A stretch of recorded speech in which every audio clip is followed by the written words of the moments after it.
लाहौर आए और हमने देखा कि एक तूफ़ान बदतमीज़ी बरपा रहा, क्या आप समझती हैं कि इसमें हमने अपनी जो रवायात हैं पंजाब की मेहमान नवाजी की वो भी सेक्रीफाइस कर दी हैं? और जिस तरह से अफरा तफरी हर जगह पे रहती है, लाहौर में भी कल ऐसे ही मनाज़र देखे गए। और मेरा दूसरा सवाल सहाफ़ी कॉलोनी फ़ेज़ 2 के हवाले से है, उसमें क्या अब तक पेशरफ्त हुई है? क्योंकि बहुत सारे लोग जो ये कैमरामैन बेचारे इस आस में हैं कि इनको कोई आपकी तरफ से कोई नतीज ऐसी सुनाई जाए जिससे ये लोग भी खुश हों। देखिए, मेरी आज ख्वाहिश और कोशिश यही थी कि अगर हम चीफ़ मिनिस्टर के इनिशिएटिव्स जो हैं उसके ऊपर ही बात करें, वहीं तक रहें, बिकॉज़ सियासी सवाल आप पूछ लेते हैं, सियासी सवाल जो है वो हाईलाइट हो जाता है और ये जो इम्पॉर्टेंट चीज़ें हैं ये कहीं बैकग्राउंड में चली जाती हैं। और लेकिन आपने सवाल पूछ लिया, आपका हक़ है। मेरी गुजारिश सिर्फ इतनी है कि उनका भी मुल्क है, वो अपने वो एक सूबे के वज़ीर आला हैं, वो तशरीफ़ लाए हैं, हमने उनको खुशामदीद भी कहा। लेकिन मेरे पर एक जो है वो क्रिटिसिज्म किया गया कि जी मैंने जो है वो अपना कल के उसके अंदर भी मैंने कहा कि कुछ जंगली लोग जो हैं वो साथ शामिल हैं। मुझे हैरत ये है कि क्या चक्री रेस्ट एरिया के ऊपर मौजूद इनके बुज़रा की आपने स्टेटमेंट्स और ज़बान चेक की है? मेरे पास सबसे महज़्ज़ब और मोहतात वर्ड जंगली था सिर्फ, क्योंकि कोई इंसान इस किस्म की गंदी घटिया शर्मनाक बात जो है वो किसी के बारे में नहीं कर सकता। कोई सियासी तो खैर छोड़े, इंसान ही नहीं कर सकता। सो अगर आप इस तरह से जंगली हरकतें करेंगे, कल जो पंजाब असम्बली के अंदर आपके लोगों ने ख़ुद एक लिस्ट जो है वो प्रोवाइड की, उस लिस्ट के मुताबिक लोगों की एंट्री होनी चाहिए थी, आराम सुकून से लोग एंटर होते। लेकिन आपने देखा कि वहाँ पर जिस तरह से धक्कम पेल हुई, जिस तरह से बग़ैर लिस्ट के लोगों को जो है वो अंदर घुसाया गया, लड़ाई मार कुटाई हुई, बहुत अनफॉर्चुनेट है। और मैं इसके ऊपर इससे ज़्यादा बात नहीं करना चाहती। जहाँ तक रूडा के बारे में बात है, भाई उसके पैसे जो है वो ट्रांसफ़र किए जा चुके हैं, आपको मालूम है। जो चीफ़ मिनिस्टर ने अपना वादा है वो पूरा कर दिया। अब कुछ टेक्निकलिटीज़ हैं, स्क्रूटनी कमेटी जो है वो अपना काम कर रही है और एक स्क्रूटनी कमेटी है जिसने तमाम एप्लीकेशंस को स्क्रूटनाइज़ करना है और इंशाअल्लाह ताला स्क्रूटनी कमेटी के अपना काम मुकम्मल करने के फ़ौरन बाद इंशाअल्लाह ताला चीफ़ मिनिस्टर साहबा से मास्टर प्लान का भी इंतज़ार हो रहा था रूडा की तरफ से, वो भी रिसीव हो गया है। सो अब इंशाअल्लाह ताला जो है वो चीफ़ मिनिस्टर साहबा बहुत जल्द जो अलॉटमेंट लेटर्स हैं वो लोगों के बीच में डिस्ट्रीब्यूट करेंगी। आपने बात की रूडा के वाले से 15,000 रुपये एक आम जिसकी 40 से 50,000 तनख्वाह हो, वो महाना किस कहाँ से देगा? इसको अगर आप डिवाइड करते हैं, बेशक कोई इस तरह का या हुकूमत सब्सिडी दे दे या हुकूमत कोई रास्ता निकाल दे कि 15,000 से हट के कोई 2,000, फिर हम इसी बात पे मैं इनिशिएटिव से बात करी थी, इसको हम बलादा से बैठ के बात कर लेते हैं। बात यह है कि ये जो है ना इस मंसूबे में सीए डेवलपमेंट चार्जेस हैं हसन, इसमें कोई भी ज़मीन का पैसा नहीं है। ज़रा वहाँ पे ज़मीन की ज़रा कीमत जाके देखिए कि क्या है। जो मैंने जैसे गुजारिश की कि 44 करोड़ रुपया हमने जो है वो फ्री ऑफ कॉस्ट ही दिया है जो है वो तमाम प्लॉटों के लिए। डेवलपमेंट चार्जेस जो हैं वो हर जगह पहले भी हमारा एक्ट भी यही कहता है डेवलपमेंट चार्जेस देने पड़ते हैं और वो भी बहुत मिनिमम रखे गए हैं। इससे ज़्यादा इससे कम डेवलपमेंट चार्जेस भी मुमकिन नहीं है। मैडम ये बताइए, मैडम ये वेस्ट टू एनर्जी प्रोजेक्ट आपने जिक्र किया, देखे ना कुछ काम की बात, ये माजी में भी ख्वाजा अहमद हसन साहब ने शुरू किया था लखनऊ में, वो कुछ थोड़ा सा आगे पीछे हो गया, मसले मसाइल आ गए, लेकिन अब फिर ये दोबारा आप शुरू कर रहे हो जबकि एनर्जी की खासी ज़रूरत है हमें। तो ये प्रोजेक्ट कब तक शुरू होगा, कब मुकम्मल होगा और इससे बिजली कितनी जनरेट? देखिए, पहले गुजारिश ये है कि पहले जो कुछ होता रहा उसमें मरीम नवाज शरीफ नहीं थी और इसीलिए शायद वो नहीं हो सका। इसके ऊपर पायलट प्रोजेक्ट पे काम शुरू हो चुका है और पहले तो हाँ इस तरह इतनी तादाद में कभी किसी ने कूड़ा भी नहीं उठाया था, कभी इस तरह से लैंडफिल साइट्स भी नहीं बनी थी, कभी इतना बड़ा सुस्ता पंजाब का प्रोजेक्ट भी नहीं था। सो ये जो कूड़ा उठाने का जो एक मार्का था वो हमने कामयाबी से मुकम्मल किया। अब जो एक सुंदर के अंदर और एक ये लखोडेर के अंदर ये दो जो प्लांट्स हैं ये इन्होंने इनके ऊपर पायलट प्रोजेक्ट काम शुरू कर चुका है और इंशाल्लाह ताला वो आपको पता है कि एक साल तकरीबन लग जाता है इन प्लांट्स को शुरू होते हुए, लेकिन काम शुरू हो चुका है। ये फिर वही बात कि ये होगा नहीं, इसको मेरा ख्याल है कि साल 1.5 साल तकरीबन लगेगा। बायोगैस और बिजली दोनों। मैडम ये बताइएगा कि आप एक साल में बहुत से मनसूबे 90 मनसूबे शुरू किए गए हैं और उन पर काम भी हो रहा है। एक मनसूबा था एयर पंजाब का, उसका कोई जिक्र नहीं अभी, वो क्या उस पे कोई काम फेज 2 हो पे रहा मुझे है? इजाजत दें, मेरा सांस जो है वो तो जरा बता इतना दें हमें कि उस पे अगले कोई काम हो रहा जी है बिल्कुल या हो रहा है, कहाँ बिल्कुल तक पहुंचा बिल्कुल है? हो रहा है। और अगली प्रेस कॉन्फ्रेंस में मैं एयर पंजाब के वाले से भी आपको मैडम अपडेट फरमाइएगा कि specific जावेद बख्तर press साहब के conference। वज़ीर-ए-आला पंजाब आए हैं, आपने फिर अच्छी वही खासी बात। उनकी मेहमान नवाजी की। हाँ। ये बताएं कि वो जब लिबर्टी में जब उन्होंने जाना था तो आपने तमाम रास्ते बंद कर दिए, और जो कुछ पंजाब असम्बली में हुआ वो ये कहा गया कि अज़मा बुखारी ने करवाया। मैंने सवाल उनसे किया था कि लाहौर कैसा लगा, जिस पर उन्होंने कहा कि आपको बरसों सवाल आया, क्या कहेंगे आप? इसका जवाब है मेरे पास, लेकिन अभी चूंकि वो यहाँ मौजूद हैं और वो हमारे मेहमान हैं, तो मैं अभी इस पे बात ना करूँ तो बेहतर है। वो तशरीफ़ ले जाएंगे, फिर इस पे बात करेंगे। वैसे जो भी इस मुल्क में अच्छा बुरा होता है वो मैं ही कराती हूँ, तो कोई बात नहीं। I am taking it as a compliment. Madam सुथरा पंजाब की आपने बात की है, आपके खिलाफ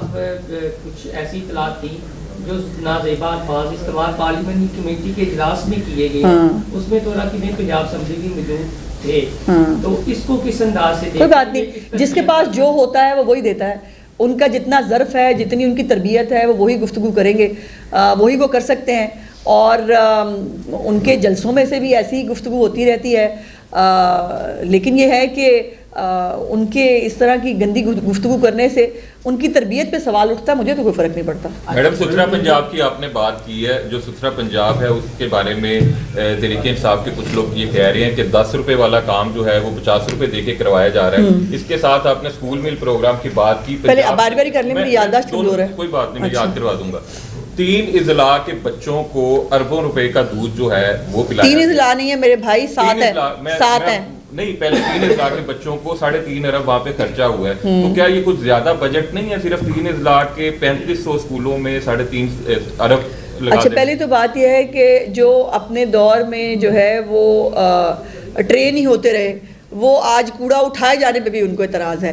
वो बिल्कुल वो रहे, उनको कुछ नहीं होगा, वो माशाल्लाह अपनी अपनी जगहों पे कायम रहेंगे, उनको कोई कूड़ा उठाने से प्रॉब्लम नहीं होगा। दूसरी बात, स्कूल मील प्रोग्राम भाई, ये ख़जाने काहे के लिए होते हैं? ये ख़जाने लोगों पर ख़र्च करने के लिए होते हैं। और अगर स्टंटिंग ग्रोथ की एक बहुत अलार्मिंग सिचुएशन है, और ख़ास तौर पर इन्हीं तमाम 7 अजला के अंदर जो है वो बार बार कहा जा रहा है कि बच्चे यहाँ पर जो है स्टंटिंग ग्रोथ का शिकार है, और अगर हुकूमत जो है वो उनको फोर्टिफाइड जो है वो बिस्किट्स और दूध देकर अगर उनकी नशोनुमा में जो है वो कुछ रोल प्ले कर सकती है, तो ये महंगा सौदा नहीं है। मैडम ये बताइए कि दूसरे साल में भी वज़ीर-ए-आला पंजाब मरीम नवाज शरीफ के 90 इनिशिएटिव्स की बात हो रही है, तो अब तक कितने इनिशिएटिव्स हैं जो मुकम्मल हो चुके हैं? मैंने सारे आपको मुकम्मल ही बताया बहन, मैंने कोई ऐसा नहीं बताया जो नामुकम्मल हो। और मैं आधा पौना घंटा मैंने नॉन स्टॉप कुछ इनिशिएटिव्स पे आपको जो है वो बताया। इंशाल्लाह ताला कोई इनिशिएटिव ना मुकम्मल है, ना कागज़ों में है, ना उसकी जो है अभी कोई प्लानिंग हो रही है। तमाम इनिशिएटिव्स इम्प्लीमेंटेड हैं। जी मैडम ये बताइएगा कि तालीम और सेहत 2 आम और बुनियादी चीज़ें हैं। आपके जो एजुकेशन मिनिस्टर हैं उनके अपने हल्के में नवी के इम्तिहानात में आधे से ज्यादा बच्चे फेल हो गए थे। पंजाब में तकरीबन 7 लाख से ज्यादा बच्चे फेल हो गए थे। उस जानिब क्या तवज्जो दे रहे हैं, और मिनिस्टर साहब से कोई पूछ-गुछ भी हुई है काबीना के इजलास में? देखिए, अभी आपको याद होगा कि चीफ मिनिस्टर साहबा ने इस कैबिनेट इजलास के अंदर एक पूरा इम्तिहानी जो मैकेनिज्म है वो नया बनाने के लिए जो है वो कहा है कि ये स्कूलों के अंदर, अब पता पहले इम्तिहानात लिए ही नहीं जाते, वो मेरा ख्याल 8वीं जमात तक तो शायद स्कूलों के इम्तिहानात होते हैं, उसके अलावा इम्तिहानात ही नहीं हो पाते। तो चीफ मिनिस्टर साहबा ने कहा है कि नहीं, ये इम्तिहानात को इंडिपेंडेंट होना चाहिए, इम्तिहानात का पूरी एक अथॉरिटी अलहदा से होनी चाहिए, और उसकी कैबिनेट ने अप्रूवल दे दी है। सो एक फुल प्रूफ और एक मॉडर्न टेक्निक्स के ऊपर एक नया इम्तिहानी जो अथॉरिटी है वो बहुत जल्द क्या में आ रही है। अच्छा, मॉडर्न विजन विलेज के नाम से एक अभी उस पर मैं आगे बात करनी है, मैंने एक मंसूबा शुरू कर वो था इसमें, लेकिन मेरे अंदर इतनी हिम्मत थी, मैं इतने बता सकी। मॉडर्न विलेज पे मैं अगली में जरूर आपको बन रहे हैं मॉडर्न विलेज टैगलेस मंसूबा था, केनाल पे चलना था बड़ा मिसाली, तो वो पेंडिंग हो गया या वो आगे भी चलेगा? उस पे हमें हमारी हाई कोर्ट ने जो है वो हमें हुक्म दिया है और हम उनका हुक्म मान लेते हैं।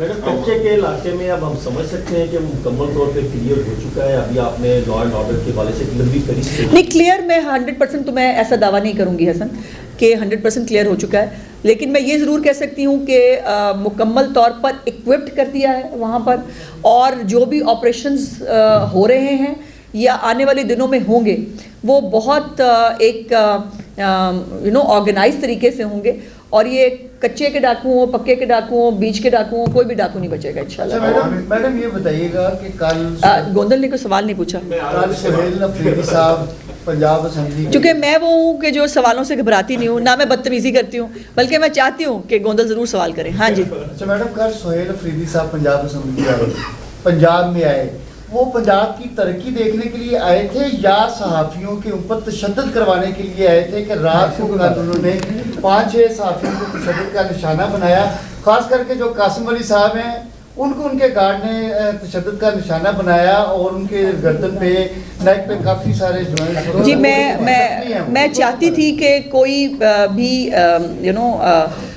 इख्तलाफी बात जो है वो ना की जाए, लेकिन मैं मजम्मत ज़रूर करना चाहती हूँ। जो कल सलूक जो है गार्ड्स ने साफ़ी हजरात के साथ किया, बहुत सारे लोग, ये फंसी को बहुत मार पड़ी है, अपना ये अदनान गिरा पटख के, मौसन को जो है वो उसको तो अल्लाह ने बचाया है, पता नहीं किस तरह से और कासिम को भी उसके गार्ड्स ने गर्दन वर्दन से भी बहुत वो किया। यही मैंने गुजारिश की थी कि इसी को जो है वो प्लान करना कहते हैं। अगर जो लिस्ट उन्होंने दी थी उस लिस्ट के मुताबिक एक बावकार तरीके से वो भी एंटर होते, असम्बली स्टाफ को भी तकलीफ़ ना होती, तो लेकिन जब धक्कम पेल है और बहुत सारे इररेलेवेंट लोग घुसे लिस्ट के अलावा, और उन्होंने घुस के जो है वो चले, फिर भी जो है मज़े की बात यह है कि जिनकी अपनी ना अखलाकियात है, ना उनकी ज़ुबान पे कंट्रोल है, जो गुफ्तगू इनके वुज़रा जो है वो फरमा रहे हैं, वो कर रहे हैं, वो इससे और दूसरों को ये जो है ये जो पॉइंट आउट करते हैं, ख़ास तौर पे मुझे, मैंने तो ऐसा कोई वर्ड नहीं कहा, अल्लाह ना मेरे मुंह से कभी कोई ऐसा वर्ड निकाले जिस पे मुझे मेरी तरबियत पे शर्मिंदगी हो, लेकिन ये जिस किस्म की ज़बान इन्होंने इस्तेमाल की है, ये हमारा ज़र्फ़ है कि ये पंजाब में मौजूद हैं, लेकिन अब भी हम इनको मेहमानों की तरह ट्रीट कर रहे हैं। मैडम, कल सूबे के चीफ मिनिस्टर पंजाब में दाखिल होते हैं और चक्री से लेकर हर जगह पे इल्जाम ये था। चक्री में क्या हुआ, कुछ सुना आपने? मैं जरा एक सवाल मगर आप अच्छा, ओके। तमाम जगहों के ऊपर रुकावटें पुलिस की तरफ से खड़ी की गई, लाहौर की लिबर्टी मार्केट के अंदर भी जाने की इजाजत नहीं दी गई। अगर मुस्लिम लीग नून ये समझती है पंजाब में डिलीवर भी कर रही है, लोगों की कबूलियत भी है, तो दूसरे सूबे के चीफ मिनिस्टर को, जिसके बारे डॉन अखबार ने भी लिखा कि उस तरह से फ्रीडम लाहौर में या पंजाब में नहीं मिली, ये खौफ था मुस्लिम लीग नून की हुकूमत का या कोई बहुत ही एहतियात थी? क्या इसके पीछे? देखिए, मुझे हैरत यह है कि अगर हमने, हालांकि उनकी सिक्योरिटी ने, उनकी टीम ने हमसे कोई रब्ता नहीं किया था, हमने ख़ुद से उनसे रब्ता करके हमने कहा कि जी हम अपना प्रोग्राम दें, आपकी ज़ाहिर है वो वज़ीर आला है एक सूबे के, हमें उनकी सिक्योरिटी को मेक श्योर करना हमारी ज़िम्मेदारी है, हमारे मेहमान हैं, उनको खैर खैरियत से अपने सूबे में वापस जब तक वो नहीं जाते हम जो है वो सुकून से नहीं बैठ सकते। और ये चीफ मिनिस्टर साहब की बड़ी जो है वो स्ट्रिक्ट इंस्ट्रक्शंस थी। बात यह है कि अगर जो लिबर्टी के अंदर हाल होता है ट्रैफिक का, उसका अगर वो चलने दिया जाता और चीफ मिनिस्टर वहाँ पहुँच ही ना पाते ट्रैफिक की वजह से, वीकेंड है, शादियों का भी एक रश अपने तौर पर वहाँ होता है, लिबर्टी एक बहुत मसरूफ़ जगह है, वहाँ पर जो है अगर उनकी सिक्योरिटी का इंतज़ाम ना करें तब हम बुरे। सिक्योरिटी का इंतज़ाम कर लिया और बात यह है कि सिर्फ ट्रैफिक ब्लॉक किया था ना, ताकि वो उनकी गाड़ियाँ स्ट्रेट वहाँ पहुँच जाए, और जो वहाँ वो करना चाहते हैं, पैदल तो आने से किसी ने नहीं रोका था। तो इनकलाब जो है वो पैदल भी आ सकता था। जो इनकलाब इंतज़ार करता रहा कि वो गाड़ियों पे ही सिर्फ लिबर्टी पहुँचेंगे, बेचारे आफरीदी साहब पहुँच गए लेकिन बाकी लोग नहीं पहुँच सके। मुझे बहुत अफसोस है कि जो आफरीदी साहब को या तो ऐसी कॉल देनी नहीं चाहिए थी, वो पंजाब के डायनामिक्स देख लेते कि अभी तक को 2.5-3 साल में जब भी उन्होंने कॉल दी है उनको कभी पंजाब के, लाहौर के लोगों ने रिस्पॉन्ड नहीं किया। अब भी उनको सीख लेना चाहिए। अच्छा, मेरे पास बहुत सारी बातें हैं, मैं फैक्ट्स हैं, वो कैसे चले, जगह जगह पर वो खड़े होते थे, कोई इस्तकबाल के लिए आए, वहाँ पे वो होता कोई नहीं था। पर चक्री की जो आपने बात की, चक्री में आपने वहाँ पर मोहसिन नकवी साहब के बारे में जो ज़बान इस्तेमाल की आपने देखी, आप में से किसी की मजम्मत मुझे उस पर नहीं नज़र नहीं आई, और वो इतनी गंदी, घटिया और शर्मनाक वो कमेंट्स थे कि उसको रिपीट भी नहीं किया जा सकता। और उसके बाद जो ज़बान इनके मिनिस्टर्स ने पंजाब असम्बली के अंदर खड़े होके की है, मुझे तो खैर छोड़े, मैं तो कोई चीज़ नहीं हूँ, ये हमारा ज़र्फ़ है कि हम उनको बर्दाश्त किया है, हम अभी भी करेंगे और इनको मेहमानों की तरह ही ट्रीट करेंगे। अल्लाह करे कि इनको भी कोई जो है वो इखलाकियात कभी याद आ जाए। शुक्रिया। कासिम के लिए 2 मिनट की खामोशी।